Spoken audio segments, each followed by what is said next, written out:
वजीर आजम इमरान खान साहब जो है वो असेंबलियां तोड़ सकते हैं। ये वाकई आजकल मतलब ये सोच है? आर यू एब्सोल्युटली श्योर कि इमरान खान साहब जो है वो इस पोजीशन में नहीं? Because prime minister of a country meets a certain group और उसके बाद इंप्रेशन तो यही जाता है कि प्राइम मिनिस्टर थोड़ी सी वाकई स्पेस देने पे मजबूर हुए हैं। जहांगीर तरीन साहब हैज बीन साइडलाइंड एब्सोल्युटली, इनको बिल्कुल पार्टी अफेयर्स से बिल्कुल साइडलाइन कर दिया गया और pending the investigation and all that. आपकी जात के हवाले से डू यू वांट कि जहांगीर खान तरीन एक्चुअली पार्टी के अंदर एक रोल प्ले करें? ये जो रिसेंट कुछ इलेक्शन रिजल्ट्स आए हैं, बिकॉज आपका भी कराची से ताल्लुक है, what happened, what's going on, अब आगे ईद भी आ रही है, what do you see, projections आपके पास क्या आ रही हैं कि पीक की तरफ हम जा रहे थे, हैज द पीक अराइव्ड, या पीक के बाद अब वो ड्रॉप आना शुरू हो रहा है? व्हाट आर द प्रोजेक्शंस से?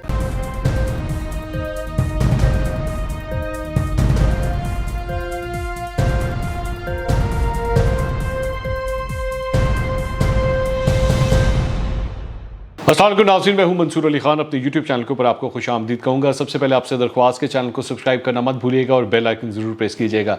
नाज़रीन, कल शाम को एक खबर चलना शुरू हुई कि इमरान खान साहब जो हैं वो असेंबलियाँ तोड़ भी सकते हैं, और इस सिलसिले में जिसे कोट किया गया वो थे सीनियर रहनुमा पाकिस्तान तहरीक-ए-इंसाफ और वफाकी वज़ीर असद उमर साहब, जिन्होंने एक इंटरव्यू दिया और उस इंटरव्यू के अंदर उन्होंने ये बात कही, जिसके बाद कई वीलॉग स्टार्ट हुए। बहुत से लोगों ने अपने अपने तज़िये दिए इस मामले के ऊपर कि ये आखिर ये क्यों कहा गया, इसके पीछे वजह क्या है। लेकिन मेरी नज़र में उसके अंदर अभी भी कई ऐसे सवालात थे जो मेरी नज़र में क्लियर नहीं हुए थे, और इस स्टेटमेंट का एक्चुअली बैकग्राउंड क्या था, इसका मकसद क्या था, ये जानना बहुत ज़रूरी था। क्योंकि बिला वजह जंप मार देना और ये कह देना बस जी बस इमरान खान साहब जो हैं वो पता नहीं क्यों ये सोच रहे हैं, इससे बेहतर ये था कि आप उन्हीं साहब से ये सवाल करते कि आखिर आपने ये कहा क्यों है और आपका कहने का मकसद क्या था।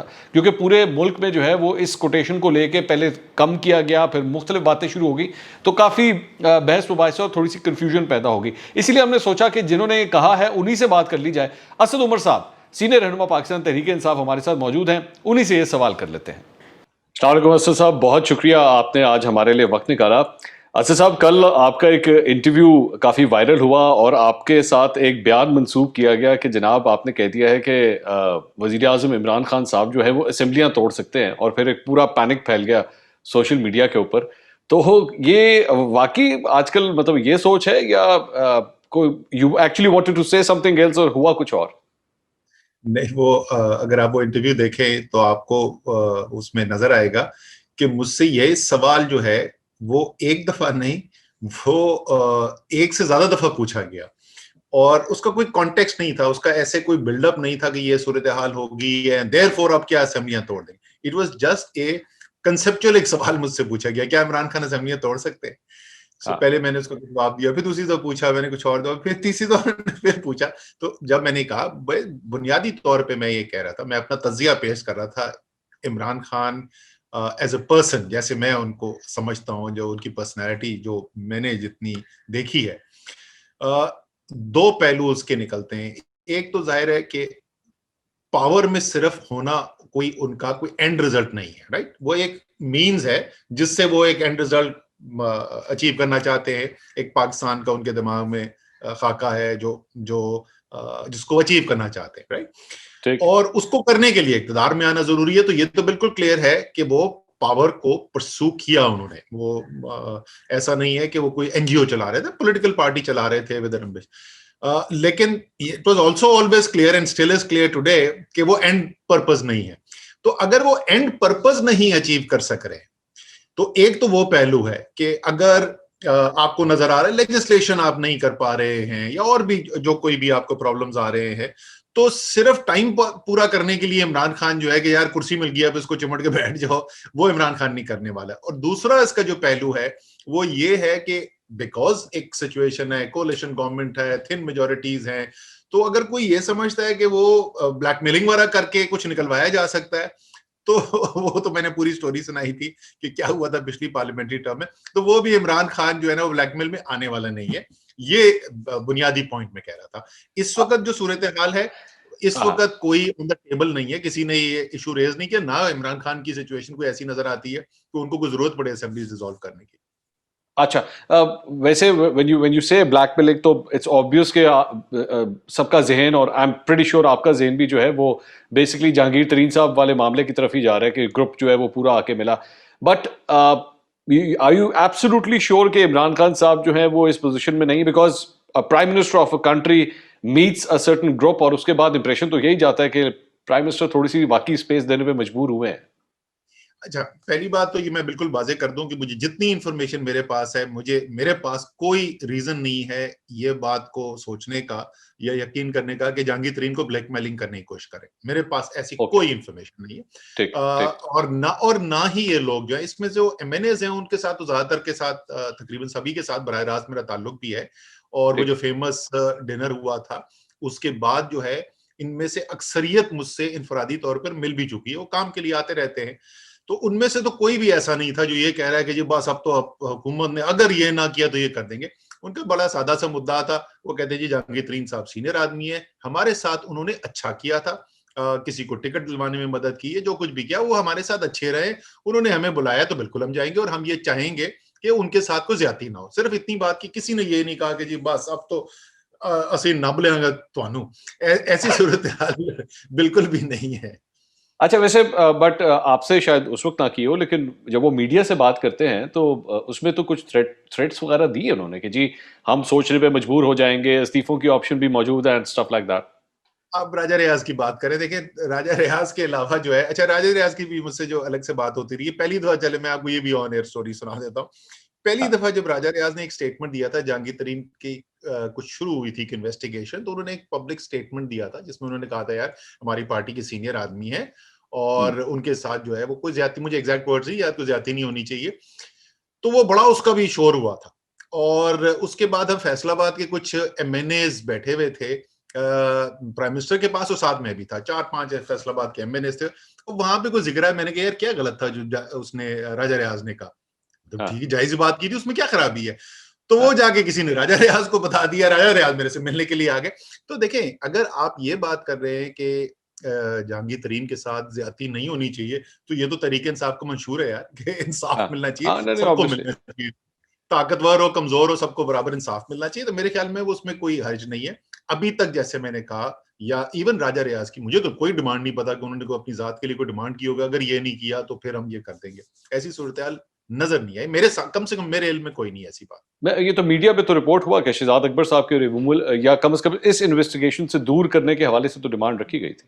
नहीं, वो मैं बताता हूँ उनकी उनकी जो बेसिक मुद्दा क्या है, वो क्या कह रहे हैं। वो कह रहे हैं कि उनको, और जहांगीर तरीन ये कह रहे हैं, और जहांगीर तरीन की बात पे वो लोग यकीन कर रहे हैं और बहुत सारे हाँ, लोग यकीन करते हैं। जहांगीर हमारे सबके कॉलीग रहे हैं, अभी भी तहरीक इंसाफ के लीडर हैं, हमारे कॉलीग हैं। वो कह रहे हैं कि मुझे टारगेट किया जा रहा है, राइट। हम्म, शहजाद अकबर अपनी पोजीशन बड़ी वाजे तरीके से एक्सप्लेन कर चुके हैं। उन्होंने बताया, अभी जो हेड ऑफ इन्वेस्टिगेशन जो थे, उन्होंने तो एफआईआर जो है शहबाज शरीफ के खानदान के लोगों के ऊपर भी कटवाई हैं। तो वो जी, तो कह रहे हैं कि हम सबके करें, लेकिन एक फीलिंग है वहां पर। तो इसको प्राइम मिनिस्टर ने हमसे भी मशवरा किया कि यार ये सूरत हाल है तो हमें करना चाहिए। मैंने कहा जी देखें, बात बड़ी सादा सी है, आपको जहांगीर तरीन से लड़ने में कितने नफलों का सवाब है, राइट। कोई पॉलिटिकली भी हमें कोई एडवांटेज तो नहीं है कि हमारी जहांगीर तरीन से, तहरीक इंसाफ की, इमरान खान की ये जहांगीर आपने तरीन से कहा, लड़ाई। ये हाँ, आपने कहा। बिल्कुल, ये मैंने कहा, बहुत सारे लोग मौजूद थे, आप दूसरों से चेक भी कर सकते।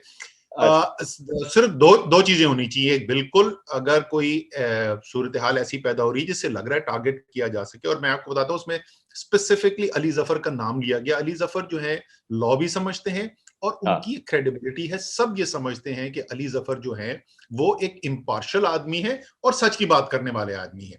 ठीक। तो मैं आपको सच्ची बात बताऊं, मेरे पॉइंट ऑफ व्यू से भी बड़ा अच्छा होगा अगर अली जफर इसके अंदर इन्वॉल्व होंगे। तो जो वो कहेंगे, बिकॉज उस पर मुझे डीप ट्रस्ट है कि वो जो बात कहेंगे वो कह देंगे। अगर वो डिसएग्री भी करते हैं हम कोई पोजीशन से, तो वो बोल देंगे। ये तो मेरे ख्याल में तहरीक इंसाफ के लिए भी अच्छी है, और जो इंसाफ का तकाजा पूरा करने के लिए जो रास्ता अमल होना चाहिए उसके लिए भी अच्छी है। अगर कोई ऐसी सूरत हाल पैदा होती है जिससे लोगों को ये तासुर मिलता है, वेल मीनिंग लोगों को, ऑपोजिशन तो हर चीज को रौला डाल सकती है, वेल मीनिंग लोगों को अगर ये तासुर मिलता है कि कोई फेवरेटिज्म की जा रही है, तो वो जाहिर है तहरीक इंसाफ और इमरान खान के बयानिए की नफी है और उससे नुकसान होगा सियासी तौर पे। तो जितना फेयर अपेयर होंगे, अब सिर्फ अपेयर नहीं, एक्चुअल प्रोसेस जितना फेयर होगा, उतना ही तहरीक इंसाफ की बेहतरी में। अच्छा, वैसे असद साहब, एक जो सिनेरियो है, और आप because being a senior leader of the party थोड़ा सा इसको क्लियर कीजिएगा। It it gives an impression के जहांगीर तरीन साहब हैज बीन साइडलाइंड एब्सोल्युटली, इनको बिल्कुल पार्टी अफेयर्स से बिल्कुल साइडलाइन कर दिया गया और pending the investigation and all that. लेकिन इस किस्म की डिमांड्स जो हैं या इस किस्म की शर्त व शराइत जो है जो बाकी लोग who went through the investigation, चाहे वो अलीम खान हो या सप्तान साहब हों या और भी कई लोग हों जिनके खिलाफ इन्वेस्टिगेशन होती रही, उनके साथ कभी इस तरह नहीं हुआ कि बिल्कुल ही साइडलाइन कर दिया गया हो। सो इट लुक्स जैसे जहांगीर तरीन साहब जो है वो उनका एक पांव तहरीक इंसाफ में, एक पांव बाहर है। तहरीक इंसाफ के अपने लोगों को समझ नहीं आ रही कि हमने एक्चुअली इनको कल्प्रिट कहना भी है या नहीं कहना, या इनको विलन डिक्लेयर करना है कि नहीं करना। सही। अच्छा, जहां तक साइडलाइन होने की बात है, वो बेचारे सत्तैन और अलीम खान तो दोनों महीने गुजार के आए इनकार्सरेशन में, वो तो बेचारे जेल में थे, तो वो तो जाहिर है उस पीरियड के लिए बिल्कुल साइडलाइन भी हुए थे। जहांगीर ऑब्वियसली जो है वो एक्टिव हैं, बाहर हैं, उनकी पोजीशन भी आती है। सो एग्जैक्टली क्या वजह है कि वो ज्यादा रोल नहीं प्ले करे, ये तो आपको या जहांगीर तरीन बता सकते हैं या इमरान खान बता सकते हैं। लेकिन उन लोगों के साथ भी एक तरीके से तो आप बोलें कि उनके साथ तो ज्यादा ज्यादती हुई ना। हमारे ख्याल में तो दोनों जो है बेकसूर थे, और उसके बावजूद सीनियर लोग थे दोनों। एक इमरान खान की नीचे वाली सीट का जीता हुआ एमपी है, वजीर पंजाब गवर्नमेंट का, दूसरा सीनियर वजीर पंजाब गवर्नमेंट का, और इमरान खान के करीब तरीन साथियों में से हमारी स्ट्रगल का हिस्सा अलीम खान, वो बेचारे जेल रह के आया है। तो लेकिन उन्होंने नहीं कहा कि मुझे को टारगेट किया जा रहा है। ज़ाहिर गिला शिकवा सबको होता है, सब वो समझते हैं कि गलत उनको डाला गया, लेकिन उन्होंने ये कभी नहीं कहा कि मुझे टारगेट करवाया गया। अच्छा अच्छा साहब, बिकॉज मैं आई एम सॉरी, मैं जरा थोड़े से दो चार सवाल आप, क्योंकि आपका एडवांटेज हम ले रहे हैं, आप हमारे साथ मौजूद हैं, इसका मैं एडवांटेज ले रहा हूँ। यू आर समवन जिसके बारे में ये कहा जाता है कि जब आपको वजारत खजाना से हटाया गया था तो basically it was Jahangir Khan Tareen playing the whole role, और उनकी सोशल मीडिया टीम ने भी उस वक्त आपको टारगेट किया। मुझे वो सारी चीज़ पता है, स्पेसिफिकली आपके खिलाफ वीडियोस तक निकाली गई। बजाते खुद आप, आपकी जात के हवाले से, डू यू वांट कि जहांगीर खान तरीन एक्चुअली पार्टी के अंदर एक रोल प्ले करें? You can say no comment also if you want. नहीं, देखिए, मैं आपको अभी तक भी आपने नोट कर लिया भाईजान, मैं जो सवाल जो आप पूछते हैं मैं डक नहीं करता। जो मेरे की व्यूज होते हैं, जिनमें से अक्सर आई एम श्योर गलत होते होंगे, लेकिन जो भी मैं बिलीव करता हूँ मैं बात करता हूँ। जो मैं बंद कमरे में करता हूँ वही बात भी करता हूँ। देखिए, मेरे से ये सवाल पूछा गया था और ये रिकॉर्ड का हिस्सा है, अगर मैं गलत कह रहा हूँ तो चेक कर सकते हैं कोई। मुझसे पहली प्रेस कॉन्फ्रेंस जिसमें मैंने ये अनाउंसमेंट की, पहले मैंने ट्वीट की और मैंने ट्वीट करने के बाद मैंने खुद प्रेस कॉन्फ्रेंस की। मेरा थोड़ा बकरा केस था उसकी वजारत छोड़ने का, where I announced it myself, obviously prime minister से बात करके उनकी कंकरेंस लेके ये मैंने किया था। तो उस प्रेस कॉन्फ्रेंस में मुझसे ये सवाल किया गया कि जहांगीर तरीन आपके खिलाफ साजिश कर रहे थे। मैंने कहा यार, इस कमरे में मौजूद हैं लोग जिन्होंने मुझे फोन कर करके बोला है कि जी आपके खिलाफ साजिश हो रही है। आप में से कोई एक खड़ा होकर ये बता दे कि मैंने मुड़ के कभी ये सवाल पूछा हो कि कौन साजिश कर रहा है? Never once. I have no interest in the matter. I got a ticket because Imran Khan and the parliamentary board gave me a ticket. और जाहिर है शहरों के अंदर कम से कम 95% वोट बैंक जो है, 98% वोट बैंक वो इमरान खान का होता है, वो इंडिविजुअल एमएनए का नहीं होता। लेकिन आई कैन स्टिल क्लेम यार 2% 5% शायद मेरी भी कोई कॉन्ट्रीब्यूशन, भागा दौड़ा जाके वोट इकट्ठे किए इमरान खान के, क्योंकि और भी जो लोग शहर में थे वो सब नहीं जीते, कुछ जीते कुछ नहीं जीते, तो वहां पे हम थोड़ा सा क्रेडिट क्लेम कर सकते हैं हमारी भी कॉन्ट्रीब्यूशन। लेकिन भाई, वजीर बनने के लिए तो stroke of the pen decision है प्राइम मिनिस्टर का। तो जिस दिन मुझे प्राइम मिनिस्टर ने बोला कि असद उमर फाइनेंस मिनिस्टर होंगे, तो मैंने तो नहीं उनसे पूछा कि लेकिन ये बताएं कि वो फलाना क्यों नहीं है, लेकिन आपने ये फैसला क्यों किया। तो जब वजीर बनते हुए मैंने कोई सवाल नहीं किया था, तो वजारत छोड़ते हुए भी सवाल बनता नहीं है। वजीर आजम का फैसला है, खत्म। आई डोंट केयर किसने क्या एडवाइस दी नहीं दी। He is my prime minister, he says अभी मुझे चाहिए यहाँ पर, ग्रेट। ही सेज नहीं चाहिए, end of the story. So I have no reason to believe कि किसने किया नहीं किया, क्योंकि मैंने कभी इन्वेस्टिगेट ही नहीं किया। एज अपोज्ड टू कुछ एंकर्स हैं जो बोलते हैं मैं प्राइवेट महफिलों में कहता हूँ, मैंने कभी किसी प्राइवेट महफिल में कहा ही नहीं, क्योंकि मैं उसमें बिलीव ही नहीं करता। अच्छा, अब आ जाए जहांगीर, अब जहांगीर तरीन के ऊपर आ जाए, जो आपने मुझसे सवाल पूछा था जहांगीर। देखिए, मेरी ट्वीट है, जिस दिन जहांगीर की डिस्क्वालिफिकेशन हुई ना, तो उसके अगले दिन या उसी दिन शाम को मैंने एक ट्वीट की थी। मैं और बाय कोइंसिडेंस मैं और इमरान खान साहब एक साथ बैठे थे कराची में, यहाँ पर वो ठहरे हुए थे होटल में, और हमने साथ बैठ के लाइव वो डिसीजन सुना। और वो उस डिसीजन के बाद हम लोग भी साथ ही वापस आए थे, और हम साथ ही जहांगीर तरीन के घर भी गए थे। मैंने ट्वीट किया, और मैंने ट्वीट में ये कहा कि जब से मैंने पार्टी ज्वाइन की है, तहरीके इंसाफ कहाँ जहां पर आज पहुंची है और उसने जो प्रोग्रेस की है, उसमें इमरान खान के बाद सबसे ज्यादा कंट्रीब्यूशन जहांगीर तरीन का है। और ओके, वो ट्वीट में जो मैंने ये अल्फाज कहे थे, मैं आज भी उसको ओन करता हूं। ओके, क्या तहरीके इंसाफ स्ट्रोंगर हो अगर जहांगीर तरीन अपना पूरा रोल प्ले कर रहे हैं? मेरे ख्याल में बिल्कुल तहरीके इंसाफ इससे ज्यादा स्ट्रांग हो। अच्छा, लेकिन मैं इमरान खान के साथ चल क्यों रहा हूं? इमरान खान एक नजरियाती लीडर है, वो एक सियासतदान नहीं है, वो पावर ब्रोकर नहीं है। उनके बिलीफ सिस्टम का बुनियादी बिलीफ ये है, और जो उन्होंने मैसेज दिया है वो ये है कि मुल्क के अंदर इंसाफ होगा, इसलिए पार्टी का नाम ही तहरीके इंसाफ है। तो ठीक, इमरान खान कहते हैं कि मैं ये चाहता हूं कि सारा पाकिस्तान देखे भी, और हकीकत भी ऐसी हो कि चाहे मेरा कोई सियासी दुश्मन हो या मेरा करीबी दोस्त हो, जब इंसाफ की बात आए, कानून की बात आए, तो दोनों में कोई फर्क नहीं है। तो मैं इमरान खान को 100% बैक करूंगा ये करने के लिए। एंड ठीक। एंड आई मुझे कोई वजह नहीं है कि मैं ये सोचूं कि इमरान खान का कोई वेंडेटा है कि वो जहांगीर तरीन के खिलाफ कोई साजिश कर रहे हैं। All he wants to do is कि एक इंसाफ का तकाजा पूरा होता हुआ नजर आए, एंड इसलिए I will back my prime minister के वो जो अप्रोच ले रहे हैं। वेरी वेल एक्सप्लेन्ड सर साहब। जल्दी से जरा एक ये जो रिसेंट कुछ इलेक्शन रिजल्ट्स आए हैं, बिकॉज आपका भी कराची से ताल्लुक है, what happened, what's going on?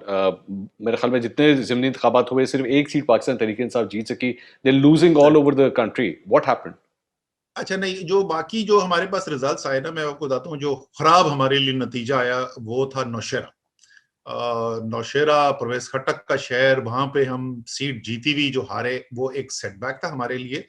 लेकिन वो इन अ वे कॉम्पनसेट हो गया, क्योंकि उसी दिन हम जेयूआई की सीट, जीती हुई सीट एक जो है बाई इलेक्शन में हमने जीत ली, तो वो काइंड ऑफ बराबर ठीक। हो गया। एक हमने अपनी सीट हारी और एक हमने जीत ली। हम्म। पंजाब के अंदर हम डस्का भी हारे, गुजरांवाला भी हारे। जी। लेकिन दोनों इलेक्शन में जो गैप था हमारा मुस्लिम लीग नून के खिलाफ 2018 में, वो नैरो हो गया, वो कम हो गया।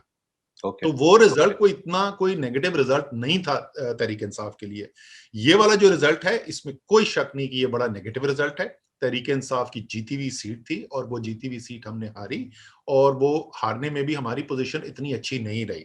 सो इसमें तो कोई शक नहीं कि ये एक सेटबैक है तहरीक इंसाफ के लिए, जो कराची का रिजल्ट आया। लेकिन मैं आपको इसका एनालिसिस बता दूं, और ये मैं अभी नहीं बता रहा, ये मैं एनालिसिस ये बिकॉज वो टीम थी, उनसे मैं मिलता था, कोई मैं 4 दफा मेरी मीटिंग्स हुई इनके साथ तैयारी में। हम्म। पहले दिन से मैं उनको ये बोल रहा था, जो 2018 का इलेक्शन रिजल्ट था वो भी बहुत क्लोज था, हम 800 वोटों से सिर्फ इलेक्शन जीते थे। और जी। ये तो है बाई इलेक्शन में वोटिंग कम होती है, और ये रमजान का बाई इलेक्शन, हम्म। यहां वोटिंग और कम होनी है। इलेक्शन वो जीतेगा जो सबसे ऑर्गेनाइज होगा इलेक्शन वाले दिन, ठीक। उसने इलेक्शन जीतना है। और अभी भी अगर आप वोट्स का जीतने और हारने वालों को डिफरेंस देख लें, वो चंद हजार वोटों का ही सिर्फ फर्क है वहां पे। हम नहीं थे वेल ऑर्गेनाइज, और बड़ी टीम ने मेहनत की बहुत, जो कराची की तंजीम है उन्होंने भी मेहनत की, लोकल टीम ने भी मेहनत की। लेकिन बॉटम लाइन ये हकीकत है कि हम वेल ऑर्गेनाइज नहीं थे, और हमारे ख्याल में जो रिजल्ट आ सकता था उससे ज्यादा खराब आया। और इसकी जो दलील है, वो जितने भी सर्वेज हुए ना आप इलेक्शन से पहले के, अगर आप वो देख लें, तो उसमें तहरीक इंसाफ ज्यादातर में नंबर 1 पार्टी थी। हम्म। कम मार्जिन के साथ, पहले मार्जिन ज्यादा हुआ करता था, अब कम मार्जिन के साथ, लेकिन नंबर 1 पार्टी थी। सो मेरे ख्याल में एक मकबूलियत का भी इशू है, उसमें कोई शक नहीं, और एक इनकम्बेंसी का वेट होता है। लेकिन उससे ज्यादा ये मोर ए टैक्टिकल लॉस था rather than strategic loss. Sir, आखिर में ज़रा एनसीओसी की भी आज आपने मीटिंग आपने चेयर की, और जारी बात है बड़ा एक क्रूशल एरा है जिसमें से इस वक्त हम लोग गुजर रहे हैं रिगार्डिंग द कोविड। अब आगे ईद भी आ रही है। What do you see, projections आपके पास क्या आ रही हैं कि क्या वो जो एक जिस स्पीड से पीक की तरफ हम जा रहे थे, हैज़ द पीक अराइव्ड, या पीक के बाद अब वो ड्रॉप आना शुरू हो रहा है? What are the projections saying? नहीं जी, अभी जो है वो जो तेजी से जिस तरीके से वबा का फैलाव हो रहा था, उस वबा के फैलाव में तेजी तो रुकी है, लेकिन कमी नहीं हुई, वो स्टेबलाइज है, और एक हाई लेवल के ऊपर, एक ऊंची सतह के ऊपर वो डिजीज रुकी भी है। और वो होता ये है कि डिजीज पहले रुकेगी, फिर उसके हफ्ते 2 हफ्ते के लैग के बाद आपको नजर आएगा कि जो क्रिटिकल केयर के पेशेंट्स हैं और जो बात हो रही है उसके अंदर स्टेबलाइजेशन आती है। तो ठीक। क्रिटिकल केयर के पेशेंट इस हफ्ते भी बढ़ते गए हैं, मुसलसल रोजाना इजाफा हो रहा है हमारे जो ऑक्सीजन पे पेशेंट्स हैं उनका, लेकिन डिजीज का, लेकिन बहुत ही टीटरिंग ऑन द ब्रिंक वाली जो सूरत हाल होती है ना, हम वहां पर हैं, तो हम बिल्कुल जरा सी भी जो है वो गफलत अफोर्ड नहीं कर सकते। इसी तरीके से फोकस रहेंगे। अगले चंद हफ्ते जो है वो क्रिटिकल है, ये मैंने ट्वीट भी किया था। मेरे ख्याल में हमारी अल्टीमेट विक्ट्री और डिफीट जो है ये कोविड की जो है ये अगले चंद हफ्ते डिटरमिन करेंगे। इसलिए आपके जरिए सारी कौम से भी अपील है कि इतनी मुश्किल वक्त से गुजरे हैं, अल्लाह ताला ने करम भी किया है, दुनिया ने हमें एक्नॉलेज किया है कि बेहतर परफॉर्मेंस रही है। अब ये सिर्फ आखिरी लेग है और इसके अंदर जाके हम गलती इंशाल्लाह ताला नहीं करेंगे, मिनहसुल कौम गलती नहीं करेंगे। और अच्छा साहब, जल्दी से एक सवाल जरा वैक्सीनेशन के हवाले से। प्राइवेटली कहा जा रहा है कि वैक्सीनेशन अब अवेलेबल नहीं है, इंपोर्टर्स ने गालिबन पता नहीं इंपोर्ट नहीं किया, व्हाट इज द रीजन? इसके बारे में सर क्या इन्फॉर्मेशन है? देखिए, हो ये रहा है कि हम बड़ी तादाद के अंदर इस वक्त हुकूमत जो है वो वैक्सीन प्रोवाइड कर रही है और वो एज ग्रुप भी नीचे आता जा रहा है। पहले 50 से ऊपर के टीके लगने शुरू हो गए, परसों से जो है वो 40 एंड अबव के लगने शुरू हो जाएंगे और वो मुफ्त में लग रहा है। और वो ऐसे वैक्सीन भी हैं जो लोगों को एक्सेप्टेबल भी हैं, इन सम वेज लोग प्रेफर भी करते हैं उनको। कई लोगों से मैंने सुना है कि नहीं जी साइनोफार्म बेहतर है स्पुतनिक से। सो उस सब की वजह से जो मार्केट है वो प्राइवेट सेक्टर के लिए कोई बहुत बड़ी मार्केट है नहीं। और जैसे जैसे पहले मैंने ऐलान किया हुआ ईद के बाद हम सबके लिए इंशाल्लाह खोल देंगे। अगला स्टेप जो है वो परसों से 40 वाला शुरू हो रहा है, इसके बाद हम और नीचे जाएंगे और तेजी से नीचे जाएंगे। सो जब फ्री में सबको अवेलेबल होगी तो शायद बहुत बड़ी डिमांड होगी नहीं ये प्राइवेट सेक्टर मार्केट की, लेकिन वो खुली हुई है। जो लाना चाहते हैं कुछ आ रही है, हमारे पास डेली अपडेट आती है, तो मैं देखता हूँ अपनी रिपोर्ट के अंदर चंद 100-1000 तक दिन के अंदर लग रहे हैं प्राइवेट सेक्टर के अंदर वैक्सीन। और ये जरा थोड़ा सा और एक्सप्लेन कीजिएगा कि ईद के बाद सारे एज ग्रुप्स के लिए आप लोग खोल रहे हैं? जी, अब हमारा 18? अब जी, मेरा जो अभी नेक्स्ट हमारा जो स्टेप होगा वो 30 प्लस पे जाएंगे, हम रजिस्ट्रेशन खोलेंगे और उसके बाद next step will be 18 and above, क्योंकि 18 से नीचे तो इंडिकेटेड नहीं है, तो सबके लिए इफेक्टिवली खुल जाएगा। और ये जो लास्ट स्टेप है ये इंशाल्लाह ईद के थोड़ी देर बाद हो जाएगा। मैं आपको थोड़े से नंबर बता दूं, हमारे शुरू में जो वैक्सीन शुरू हुई थी 1000, 2000, 3000 होते थे दिन में, वहां से 20 से 25,000 रोजाना का हमारा लेवल आया, फिर 40 से 45 की एक स्टेज आई, फिर 70 से 75 की, वो ब्लॉक्स में जा रहा है। आजकल जो है वो लाख के ऊपर है, 1 लाख से ज्यादा रोजाना वैक्सीनेशन होती हैं। और आज सुबह की मीटिंग के अंदर तमाम चीफ सेक्रेटरीज को जो हमने बोला है वो मैंने उनसे कहा है कि आपकी औसत जो वैक्सीनेशन होने जा रही हैं इंशाल्लाह ताला starting in just a few days, वो तकरीबन 3 लाख रोजाना लगेंगे। सो हम इससे जहां पे हम हाई लेवल पे पहुंच के इससे भी 3 गुना आगे पहुंचने वाले हैं, तो वो बड़ी तेजी से ये ग्रो करता जाएगा। And you have the backup for storage also, मतलब आपके जरिए पास स्टोरेज का कोई इशू नहीं आएगा? स्टोरेज का इशू नहीं है, सप्लाईज हमने लाइन अप कर ली है। अब जो वैक्सीनेशन सेंटर्स है ना उनके अंदर इजाफा किया जा रहा है, तमाम सूबों के अंदर उनको हम पुश करें, जरा तेजी से ये करें, क्योंकि ज्यादा हम वैक्सीनेशन भी करना चाहते हैं और सर्विस लेवल जो है वो ड्रॉप नहीं करना चाहते। ज्यादातर लोगों ने बड़ी एक्नॉलेज की है, बड़ी तारीफ की और तमाम सूबों से हमारे पॉजिटिव रिस्पॉन्स आई है। लेकिन ये जैसे ही हमने लाख का नंबर हिट किया है तो हमें अब खबरें आनी शुरू हो गई, जी वेट टाइम बहुत बढ़ गया है, एटलीस्ट कुछ सेंटर्स में ज्यादा इंतजार करना पड़ रहा है।